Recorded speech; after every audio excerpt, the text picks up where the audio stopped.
Sekolah kembali kesurupan massal, ada yang hanya ketempelan dan ada yang benar-benar masuk.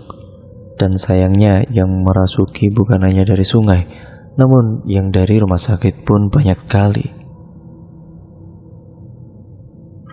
Keadaan sekolah pun sangat kacau. Banyak yang terbawa histeris meraung-raung, menangis dan juga banyak lagi. Wih.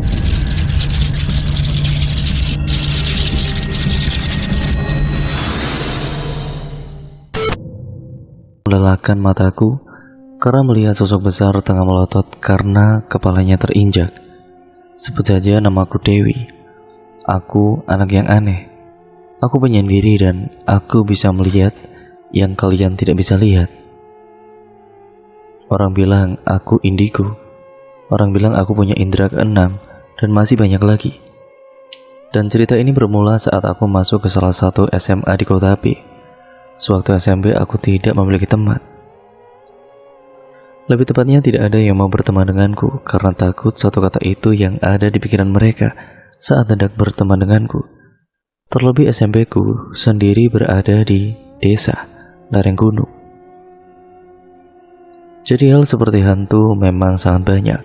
Seringkali membuatku tidak dapat mengobrol dan juga tidak dapat mengontrol diri ini saat mereka datang dan mengejutkanku. Maka dari itu aku memilih bersekolah di salah satu SMA swasta guna untuk membuka lembaran baru. Namun saat aku masuk, aku bergidik bukan main.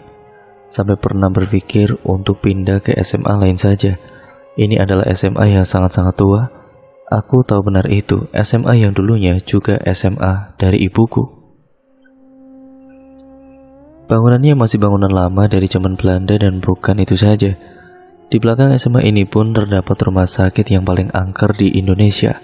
Kalau aku beritahu kalian pasti langsung ngeh. Karena sudah banyak yang datang ke sana untuk keperluan TV, YouTube dan lain-lain. Rumah sakit itu sudah lama tidak berpenghuni, sudah rubuh separuh bangunannya, dan salah satu makhluk dari sana menjulang tinggi hingga kepalanya terlihat dari SMA-ku. Bayangkan saja seberapa besarnya. Namun karena ingin membuka lembaran baru, tidak aku tunjukkan jika aku bisa melihatnya. Untuk 3 tahun ke depan aku ingin menyembunyikan hal ini. Seminggu di SMA ini aku mulai terbiasa, hantu-hantunya pun tidak sebegitu menakutkan. Mungkin hanya hantu-hantu di rumah sakit itu yang menakutkan. Ya tahulah kalau hantu di rumah sakit pasti banyak luka dan berdarah-darah. Selepas upacara aku berkumpul bersama kawanku seangkatan. Hanya informasi sekolahku tidak pernah ada pramuka. Aku pun tidak tahu kenapa. Yang pasti pramuka diadakan lagi saat aku masuk ke SMA ini. Waktu itu aku dan kawanku berkumpul untuk pemilihan pramuka inti. Jadi ada pramuka wajib dan ada pula pramuka inti. Dan aku adalah salah satu yang memilih untuk masuk ke pramuka inti. Tidak ada alasan yang spesifik, hanya saja setiap siswa diwajibkan memiliki minimal 1 ekstrakurikuler, dan hal itulah yang membuatku memilih pramuka. Karena backgroundku sendiri SMP negeri yang sudah tidak asing dengan kegiatan kepramukaan. Itulah sebabnya aku berpikir ini akan mudah. Setelah mengikuti beberapa pertemuan, minggu depan akan diadakan diklat. Aku sendiri sudah memiliki 2 kawan dekat yang dengan senang hati berkawan denganku. Yang satu namanya Julius, panggilannya adalah Uus. Sedangkan yang satunya lagi namanya Laras. Laras ini sinden cilik yang lumayan kondang atau terkenal di kotaku. Karena sudah sering ikut pagelaran wayang kulit. Namun karena di rumahnya dia sering sendirian, akhirnya dia menyibukkan diri dengan ikut banyak ekskul, salah satunya pramuka, dan untuk minggu depan pun tempat diklat sudah ditentukan. Namun karena panitia sendiri dari anak PA atau pencinta alam, karena sekali lagi tidak ada ekskul pramuka sebelum angkatanku, mereka memilih tempat yang lumayan jauh dan sialnya mereka pun tidak pernah ke sana. Aku ingat betul waktu itu yang berangkat hanya 8 orang, termasuk aku, Uus, Laras, dan 2 orang panitia dan 1 pembina. Yang tahu persisnya tempat itu adalah pembinaku, namanya Pak Ato. Setelah memberikan pengarahan, kita pun dibawa ke sebuah bukit yang cukup rukut. Rukut sendiri berarti banyak pohon-pohonnya. Tempatnya sangat rimbun dengan jalan setapak yang hanya bisa dilewati 1 orang. Hal itu membuat kita harus berbaris. Sesamanya di bukit, kita mendirikan 3 tenda. Karena jumlah dari kita sangat sedikit, panitia dan peserta tidur dalam satu tempat. Jadi yang satu tenda cewek, yang satunya lagi tenda cowok. Sedangkan 1 tenda sisanya untuk menaruh barang-barang dan bahan makanan. Selesai mendirikan tenda, aku melihat sosok perempuan tengah mengintip di balik pohon. Aku sudah memperkirakan ini akan terjadi. Biasanya sosok-sosok seperti itu akan muncul satu persatu karena penasaran, karena melihat kaum kita, atau karena merasa terganggu. Namun kalau bisa hindari opsi terakhir, mereka akan sangat menyebalkan jika marah. Setelah memasang tenda, kita disuruh berkumpul. Dan ya, ini adalah bagian menyebalkan dalam sebuah diklat pembentukan mental. Saya mau kalian semua di sini kuat bukan hanya secara fisik, namun juga mental. Maka dari itu, kami sudah mempersiapkan hal yang menarik untuk kalian semua, kata salah satu kakak panitia, namanya Lydia. Dengar gak? Kata Lydia, pengeplak kepala Uus yang sontak membuat Uus memandang dengan tatapan sinis. Kenapa? Gak suka? Kata salah satu kawan Lydia bernama Bagas. Saya manusia kak, tolong dimanusiakan, kata Uus dengan lantang. Tai ini orang, kata Bagas dengan kesal. Aku tidak ingat apa saja yang panitia itu katakan. Yang pasti aura dari mereka mengundang banyak makhluk untuk datang. Sudah, kata Pak Ato melerai. Namun walaupun sudah tidak marah, panitia itu menyuruhku dan 4 orang lainnya memakan sesuatu yang digelar di daun pisang. Aku ingat betul itu adalah sesuatu seperti nasi yang dicampur dengan sayur yang diaduk menjadi satu, sehingga terlihat seperti muntahan orang. Aku bukan hanya geli, namun ingin muntah saat itu juga, dan aku melihat kawanku pun tidak jauh berbeda. Makan, abisin. Lah agak entek, sampai engko bengi gak kiro untuk mangan. Kek lah ono sing sampai muntah, muntahannya kudu dipangan bareng-bareng. Makan, abisin. Kalau sampai gak habis nanti malam kalian gak bakal dapat makan. Dan kalau ada yang sampai muntah, muntahan itu harus kalian makan bareng-bareng, kata Lydia dengan tatapan tajam. Mendengar itu pun, aku berdoa di dalam hati. Semoga tidak ada di antara kami yang muntah. Namun sepertinya doaku tidak terkabul. Laras muntah dan hal itu membuat Lydia merasa puas. Tapi bukan itu yang mengerikan. Yang mengerikan adalah sosok di belakang Laras yang tengah menatap Lydia dengan nyalang. Sesuai konsekuensi kita semua makan muntahan itu. Jangan tanya rasanya karena akan sangat susah untuk aku mendeskripsikannya. Namun akan lebih mudah untuk mendeskripsikan sosok di belakang Laras.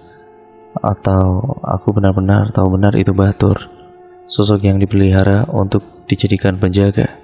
Sepertinya dia tengah bereaksi atas aura dari badan tuannya. Sebenarnya aku sudah melihatnya beberapa kali.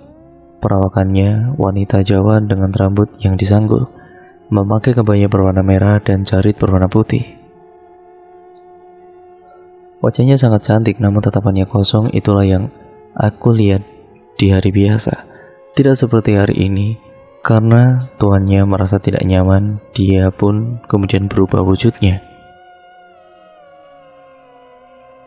Dia tidak lagi anggun, kebayanya koyak, wajahnya penuh parut, dan tatapannya nyalang sembari mulut menganga.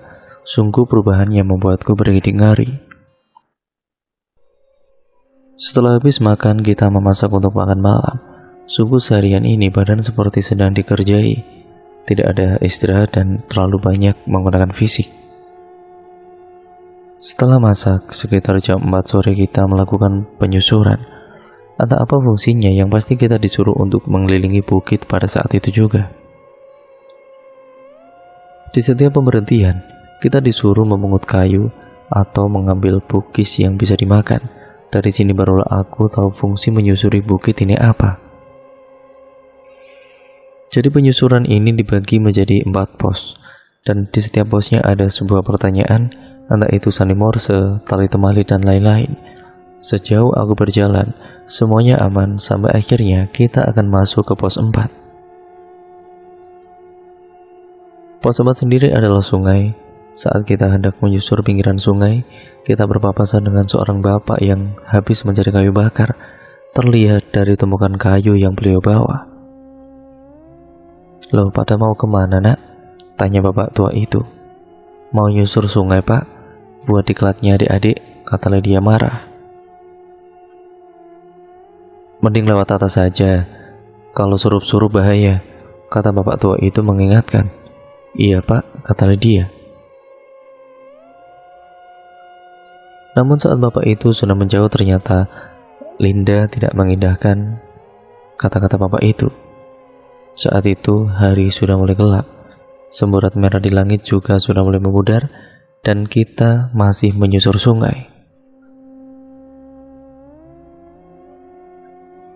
Karena kita cuma bertujuh, aku ingat betul jika ganjil yang menghadapi adalah, ya benar saja, aku melihat sosok perempuan menyejajari langkah kaki Rudy. Aku yang menganggap ini tidak beres, meminta untuk kita menuruti saja kata bapak-bapak tadi. "Kak, maaf, mending kita lewat atas saja, Kak." "Kenapa? Percaya sama bapak-bapak tadi," kata Bagas nyalak. Bukan. Alah, kata Lydia memotong. Karena kesal, Bagas pun menaiki sebuah batu agar jelas melihat keseluruhan dari kami, lalu berbicara dengan intonasi keras. "Kalau kalian gak mau dan tidak bisa diatur, lebih baik kalian pulang saja. Bikin repot," kata Bagas. Namun bukan kami, ataupun bukan main. Takutku saat melihat yang dinaiki bukanlah sebuah batu, namun kepala dari sebuah makhluk yang sangat-sangat besar. Sedangkan makhluk itu melihat Bagas dengan tatapan yang mengerikan. Dari salah kaki Bagas, bukan itu saja, namun saat sosok besar itu terlihat marah, satu persatu sosok muncul penuh sampai ke ujung sungai. "Anjing, buntut," pekiku saat sudah tidak memperdulikan pandangan orang. Ya, aku memang sudah terbiasa melihat mereka, namun untuk melihat dalam jumlah yang sangat banyak begini, sungguh baru kali ini aku memang pernah dengar dari mbahku kalau yang dominan pasti punya buntut. Dan sialnya, salah satu dari kita menginjak sosok yang paling dominan tersebut. "Kak, pulang saja, Kak. Balik ke tenda," kataku setengah berteriak. "Ah, dasar bocah, baru dibilangin kalau jangan ngerepotin," kata kakak itu mengentakkan kakinya kesal. "Astaga Gusti," kataku saat sosok itu berdiri di belakang kakak itu. Wajah dari sosok itu yang tadinya hitam menjadi merah menyala. Gigi taringnya keluar dari sela-sela mulutnya. Namun karena auraku terlalu kentara, tatapan buto itu mengarah ke arahku. "Awakmu iso nyawang aku. Kamu bisa lihat aku," kata buto itu dengan suara besar. "Omong nek bocah iki, aku rak trimo pasuryanku didek-idek. Bilang ke anak ini, saya tidak terima kepala saya diinjak-injak," katanya dengan menatapku dengan nyalang. Astaga, badanku bukan lagi gemetaran tapi sudah mati rasa. Mau ngomong pun berat macam hilang suaraku. Kak, kata sosok di belakang kakak. Dia gak terima kepalanya diinjak," kata aku terbata. "Kamu ini ngigau, sosok apa? Kepala siapa? Kamu gak tahu kalau ini batu?" kata Dimas kembali mengentak-entakkan kakinya. Hehe, lancang, kata sosok itu kesal bukan main. Kak, awas, teriakku saat Buto itu mencoba masuk ke badan kakak tingkatku. Wah, wah, raung Bagas saat makhluk itu mencoba masuk ke badannya. Bukan hanya Bagas namun semua anak juga kena. Semua bergantian masuk ke satu demi satu di antara kami. Pada saat itu yang tidak kemasukan hanya aku dan Laras. Namun Laras sendiri punya batur, dan baturnya lah yang menempati tubuh Laras. Aku meningguk menutup telingaku, aku tidak tahu mesti berbuat apa. Pada saat itu hanya anak berumur 15 tahun yang terjebak di antara orang-orang kesurupan. Namun tidak lama setelah kejadian, terdengar suara yang membuatku meraup sadar.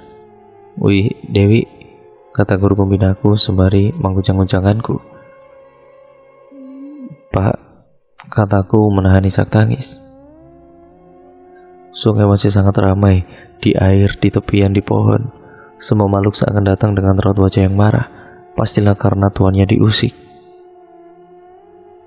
Guruku pun dengan sigap membacakan doa sembari memegang teman-temanku satu persatu. Namun tentu tidak semudah itu, satu hilang yang lainnya masuk. Begitu seterusnya. Dewi, cuma kamu yang gak kesurupan, bisa bantu bapak. Bantu apa, Pak? Tanyaku dengan tangis yang gagal aku tahan. Kamu lihat itu ada jembatan. Kamu lewat situ. Di sana ada jalan setapak, ikutin terus. Di sana ada pemukiman warga. Kita bisa minta bantuan ke mereka. Karena kalau enggak, takutnya sampai malam kita di sini terus. Sejujurnya ingin sekali aku menolak, enggan aku melewati jembatan sendirian. Namun, melihat kondisi kawanku yang seperti ini, sialnya aku tidak punya pilihan lain. Dengan berat hati, aku mengangguk. Aku berlari menuju jembatan yang ditunjuk oleh guruku. Namun sebagian dari makhluk-makhluk tersebut mengikutiku, mereka penasaran. Sialnya, mereka juga tahu kalau aku bisa melihat mereka. Aku berlari, namun saat aku hendak menyeberang melewati jembatan itu, sesosok putri cantik berbadan ular melihatku dengan senyuman. Aku masih lari terengah-engah di jegat begini. Bukannya makin lancar aku bernafas, malah menjadi makin sulit. Aku tahu makhluk-makhluk seperti ini memiliki energi yang besar. Dia bukan arwah penasaran, melainkan selevel di atasnya. Bah, ku bilang dia siluman. Ya, yang menjadi sepertinya biasanya semasa hidup mengabdikan diri ke makhluk-makhluk seperti ini, sehingga sewaktu mati mereka menjelma menjadi sedemikian rupa. Aku kepengen melu awakmu, aku ingin ikut kamu. Ngapunten, aku gak butuh batur, maaf, saya gak butuh abdi, kataku gemetar. Terlihat sembarat kecewa dari wajahnya. Namun akhirnya dia pergi. Aku pun melanjutkan perjalanan. Namun bukan itu saja gangguannya. Saat aku melewati jalan setapak pun tercium bau yang sangat wangi, bau bunga kopi. Namun bersetan dengan bau itu sampai aku melihat sesuatu yang berbaju putih jatuh dari tepat di atas pohon ataupun dari pohon tepat di depanku. Anjir, teriakku dengan kaget. Terlihat sosok berbaju putih dengan rambut panjang yang menutupi seluruh wajahnya. Namun aku mengabaikannya dengan terus berlari. Aku tahu saat aku berlari banyak makhluk yang mengikutiku. Namun dengan segenap hati aku mengabaikannya. Jalanan gelap hanya terbantu dari sinar rembulan. Pohon-pohon di samping jalan sangat besar dan aku sendirian. Semua seperti sedang menelanku di kegelapan. Sedang rumah warga belum juga aku temui. Yang penting lari saja dulu, gumamku dalam hati, sampai aku menemui rumah yang dindingnya terbuat dari anyaman bambu. Kula nuwun, permisi, aku mengatakannya berkali-kali sembari mengetuk pintu itu, sampai akhirnya bapak-bapak keluar dari dalam rumah itu. Loh, nopo tunduk? Ada apa, nak? kata bapak itu mengamatiku yang tengah ketakutan parah. Renjang kulo pak, teman saya pak, kataku masih terengah-engah. Nyapo rencange, kenapa temannya? Kesurupan pak. Raut wajah bapak itu terlihat kaget, walau begitu beliau bergegas mengambil senter beserta kentongan. Diketuknya kentongan itu berkali-kali, membuat satu persatu warga desa keluar, sampai kira-kira 20-an orang. Saat ditanya kronologinya apa, aku pun bilang untuk kesana dulu saja. Karena kesurupannya massal dan hanya guruku yang tidak kena. Jika harus menjelaskan lebih dulu, takutnya akan memakan waktu banyak. Ya sudah, kamu jalan duluan ya, nunjukin jalan, kata bapak itu. Aku pun mengangguk sembari berjalan lebih cepat dulu. Sesamanya di sana masih saja ramai, walaupun yang orang lain lihat hanya beberapa anak, tapi tidak di penglihatanku. Aku pun menarik nafas panjang sebelum akhirnya kembali naik ke jembatan untuk menyeberang. Ya ampun, gumam bapak itu melihat guruku yang kewalahan. Sesamanya di sana, aku sedikit menepi dari sungai, memandang orang-orang yang dengan sigap membantu anak-anak. Ini muridnya bapak, pasti buat gaduh soalnya sampai kayak gini. Maaf pak, tolong pak, kata guruku lemah, tidak mengelak saat disalahkan. Warga pun merapat mengelilingi murid yang kesurupan sembari membacakan doa. Kulihat saat mereka melingkar dan membacakan doa memang ampuh. Saat yang satu keluar, yang lain tidak dapat masuk karena terdapat batas. Aku pun ikut mendoakan. Dan syukurlah selang beberapa lama mereka sadar, walau dengan badan yang sangat-sangat lemah. Namun saat kukira ini semua berakhir, dan saat mereka hendak dibawa ke rumah warga, ternyata sosok-sosok itu tidak tinggal diam. Walau tidak merasuki mereka terus mengikuti, namun ada hal yang tidak bisa aku katakan. Jadi begitulah aku membiarkan mereka mengikuti kami sampai ke sekolahan. Ratusan yang ikut kami ke sekolah, dari yang berukuran kecil hingga yang sangat besar pun ada. Hari Senin di sekolah disambut dengan kejadian hampir seluruh siswa kesurupan, bentrokan energi. Sepertinya dari kemarin mereka tidak dapat masuk ke dalam sekolahan karena banyak makhluk lain yang membatasi wilayah sekolah sebagai teritorial mereka. Namun karena mereka merasa tidak puas, mereka pun memaksa masuk dan inilah yang terjadi. Bentrokan energi. Hal itu membuat mereka masuk ke tubuh murid-murid yang lain agar terhindar dari makhluk lain yang ada di sekolahku. Wih, bantuin bapak megangin mereka, kata guruku yang kewalahan memegang murid yang lain. Aku pun dengan sikap membantu. Uus pun sama, dia juga tengah membantu guru yang lain untuk memegangi murid lain. Namun fokusku teralihkan ke arah ruang kesenian. Sial, ompatku melihat kawanku masuk ke sana. Aku pun membututinya. Kulihat dia tengah melenggak-lenggokkan badan. Wajahnya tersenyum namun tatapannya kosong, persis seperti saat di sungai waktu itu. Laras, panggilku saat aku sudah di ambang pintu kesenian. Namun tidak ada jawaban darinya. Yang menambah ngeri adalah saat instrumen gamelan terdengar nyaring, persis seperti tengah diadakan pagelaran wayang. Temanmu itu kurang ajar, pengganggu, perusak, kata Laras pelan. Aku menahan nafsu saat Laras mendekatiku dengan seringainya, seperti tengah membenciku, setengah mati. Mereka tidak akan bisa hilang. Harus ada penawaran, katanya lagi. Dahiku berkerut. Kata-kata penawaran seperti memenuhi kepalaku. Ternyata bukan hanya aku yang mendengar. Guru pembina pramuka ternyata sedari tadi ada di belakangku, tengah memperhatikan dengan seksama. Apa yang mereka mau? Tanyaku. Tanya padanya. Tanya pada temanmu yang lancang itu.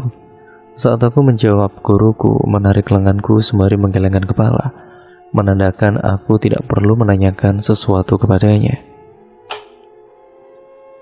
Ada hal yang tidak perlu ditanyakan, kata guruku sembari menarikku. Kamu pasti bisa. Kamu pasti tahu juga siapa biang keladinya, kata guruku. Sedangkan aku hanya mengangguk menunjuk salah satu murid yang tengah kesurupan. Dengan sigap guruku menuju ke arah yang aku maksud, membawanya pada sosok yang tengah duduk bersila. Kesini kamu tuh. Apa yang kamu mau? Dupa Arab itu cukup untuk menebus kelakuan anak buahmu. Guruku mengangguk paham sembari mengurut keningnya. Besok jam 9. Sekarang bawa temanmu dari tubuh muridku. Beberapa menit setelah percakapan singkat itu, mereka semua satu persatu pergi dari tubuh murid-murid. Aku sedikit lega saat semua sudah mulai bisa dikondisikan. Satu persatu murid pulang dengan kondisi lemah, tapi harus bersyukur karena tidak ada satupun yang kurang dari badan mereka. Setelah semuanya pulang, sisa aku dan juga Pak Ato serta guru-guru yang lain. Wih, besok bakal ada kejadian yang lebih dari ini. Sekarang kamu pulang untuk istirahat ya, kata Pak Ato. Tanpa disuruh 2 kali pun aku beranjak untuk pulang. Keesokan paginya aku datang sedikit telat. Dari gerbang sekolah aku melihat Pak Ato tengah celingukan lalu mendadak tersenyum saat melihatku. Dan ternyata benar, orang yang dicari pun itu adalah aku. Aku mendekati beliau hendak menanyakan keadaan sekolah. Namun bukan main kagetku saat Pak Ato membawaku ke lapangan. Sungguh di luar nalar. Sudah tersedia tumpeng, sajen, dupa, dan seperangkat sesajen lain beserta dukunnya, komplit. Loh Pak, kemarin yang dimintakan cuma dupa Arab. Tanyaku bingung melihat semua yang serba berlebihan. Pak, nggak bisa gini, ini di luar perjanjian, kataku menambahkan. Gak apa-apa Wi, takutnya kalau dupa Arab yang lain gak kebagian. Ini juga sebagai permintaan maaf, kata Pak Ato. Jika tidak membawa efek apapun, sebenarnya aku tidak akan bersikeras. Namun di lapangan yang aku lihat bukan hanya makhluk dari sungai, namun makhluk dari sekolah dan makhluk dari rumah sakit ikut mengunjungi sajian itu seakan meminta bagian. Sungguh sekolahku yang tidak begitu besar kini semakin sesak rasanya. Pak, udah Lawi, gak masalah. Ada dukun juga untuk membantu.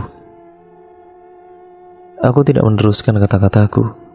Aku menarik sesajen itu pun malah akan membuat penghuni dari rumah sakit dan sekolah akan marah. Akhirnya aku membiarkan dukun itu melakukan bagiannya dan menempatkan diriku hanya sebatas pengamat, tidak lebih. Sekitar jam 9 murid disuruh ke lapangan sekolah untuk mendoakan arwah yang tidak tenang. Sebenarnya dari doa mereka sudah cukup. Aku melihat doa mereka membuat sekat pembatas antara mereka dan juga makhluk lain. Namun nyatanya guruku lebih percaya sama dukun. Setelah berdoa, satu persatu dari makhluk itu mendekat. Kulihat semakin dukun itu melafalkan mantra, semakin dekat pula makhluk itu dengan murid. Dan inilah puncak dari semuanya. Siswa disuruh bubar bebarengan dengan dupa Arab yang menyentuh bara arak, hingga asapnya yang mengepul bertabrakan dengan siswa yang hendak pulang. Dan sialnya makhluk itu mengerumuni asap itu dan membuat terjadinya benturan energi yang lemah kesurupan. Yang kuat hanya kejang, banyak orang salah mempersepsikan hal itu. Orang yang ingin dimasuki dan tidak bisa hanya akan bereaksi seperti teriak-teriak tanpa bisa ditanya. Sedangkan yang benar-benar masuk ke dalam tubuh mereka bisa diajak berinteraksi. Sekolah kembali kesurupan massal, ada yang hanya ketempelan dan ada yang benar-benar masuk. Dan sayangnya yang merasuki bukan hanya dari sungai, namun yang dari rumah sakit pun banyak sekali. Keadaan sekolah pun sangat kacau. Banyak yang terbawa histeris, meraung-raung, menangis dan juga banyak lagi. Wi, kok jadi gini sih Wi? Tanya Pak Ato kebingungan. Saya kan sudah bilang, Pak. Tapi Bapak cegah. Penempatan waktunya salah. Dukunnya sok tahu dan guru-guru tidak bisa bernegosiasi dengan baik. Sudah jelas yang mereka minta kan dupa Arab, bukan seperangkat sajian, kataku dengan kesal. Pak Ato mengacak rambutnya kasar. Lalu bagaimana ini, Wi? Sekolah makin kacau, kata Pak Arto. Harusnya pulangkan siswa terlebih dahulu, kasih apa yang mereka mau, lalu memanggil ahli agama untuk mendinginkan situasi, bukan dukun. Sial, aku tidak bisa menahan emosiku. Pak Ato memandangku dengan tatapan menyesal. Saya tahu Bapak kenal dengan buto itu, kataku dengan mata menyelidik, membuat Pak Ato terdiam sejenak. Harusnya kita nggak kesana, harusnya Laras nggak kesana kan Pak? Kataku penuh emosi. Bagaimana kamu tahu? Tanya Pak Ato. Laras punya penjaga Pak, sangat disayangkan kan? Harusnya saat memilih tumbal Bapak menyelidiki terlebih dahulu, kataku dengan tatapan nanar. Saya tahu Bapak mau menjadikannya seakan itu kecelakaan. Maka dari itu Bapak mati-matian mengadakan pramuka di sekolah ini, dan dengan senang hati menjadi guru pendamping. Kataku tidak memberi Pak Arto untuk bicara. Makanya Bapak tidak mendampingi saat menyusur sungai.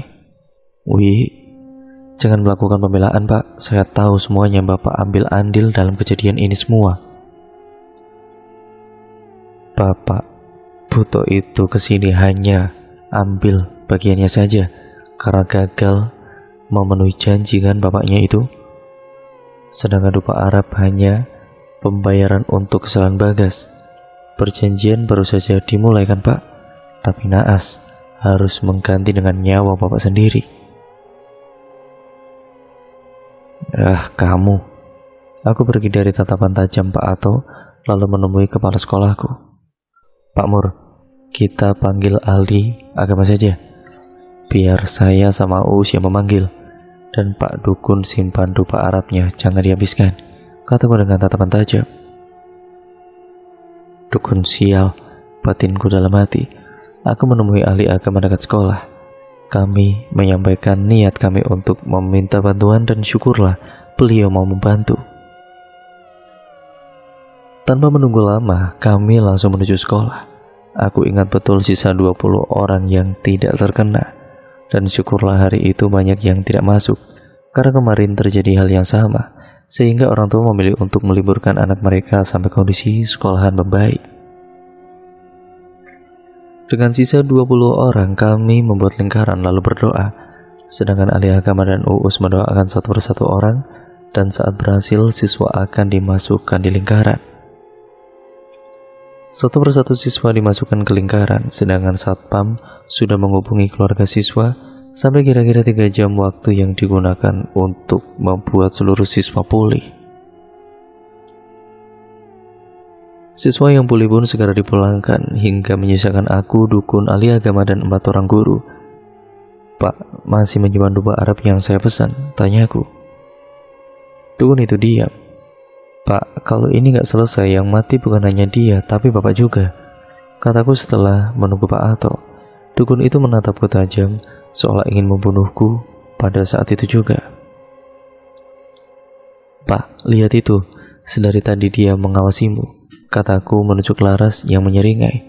Setelah aku menunjuk ke arah Laras, dukun itu mengeluarkan dupa Arab yang aku minta.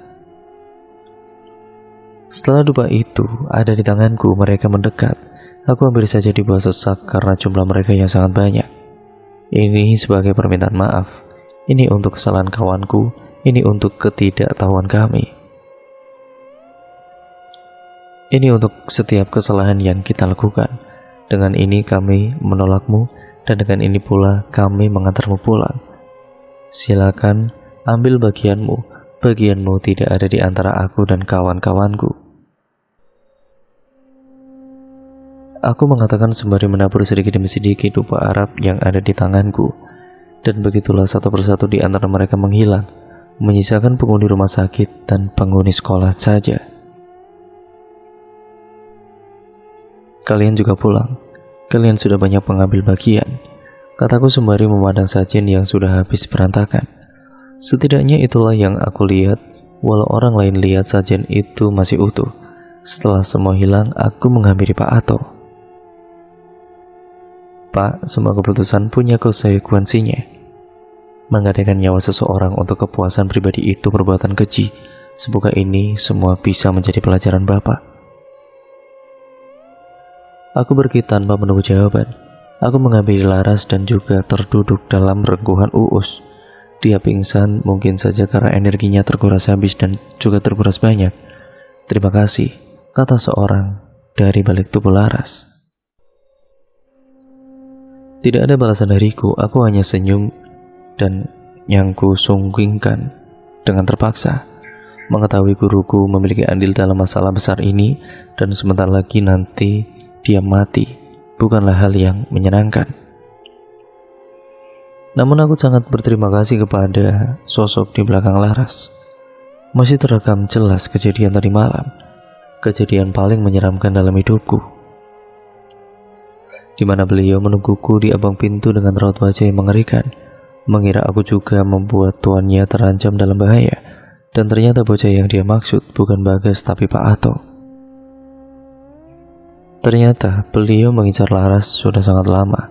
Mengetahui fakta itu menjadikan semua kejadian tidak abu-abu dan membuat semuanya menjadi sangat jelas sekarang dan terang benderang. Aku kemudian menyunggingkan senyum sekali lagi, lalu membopong Laras untuk mengantarkannya pulang. Itulah kisah yang hingga sekarang tidak dapat aku lupakan. Pak Ato meninggal sebulan setelah kejadian. Aku pun melayat pada saat itu. Meninggal karena gangguan jiwa, orang bilang. Karena sebelum meninggal beliau selalu berteriak seperti orang ketakutan. Padahal aku tahu betul penyebab ketakutannya. Itu sedikit kisah yang dapat aku bagikan, sedikit kisah di bangku SMA ku. Dan cerita pun akhirnya selesai sampai di sini ya teman-teman. Terima kasih untuk kalian semua yang sudah menyimak video kali ini dan cerita kali ini. Dan jangan lupa pula untuk kalian subscribe channel ini dan ambil sisi positif dari cerita ini ya teman-teman, dan buang jauh-jauh yang negatifnya. Jangan lupa like, comment, dan share video kali ini. Oh ya, terima kasih untuk kalian semua yang sudah menyimak video kali ini. Kurang lebihnya mohon maaf. Sampai berjumpa di video terbaru selanjutnya dari channel ini. Wassalamualaikum warahmatullahi wabarakatuh.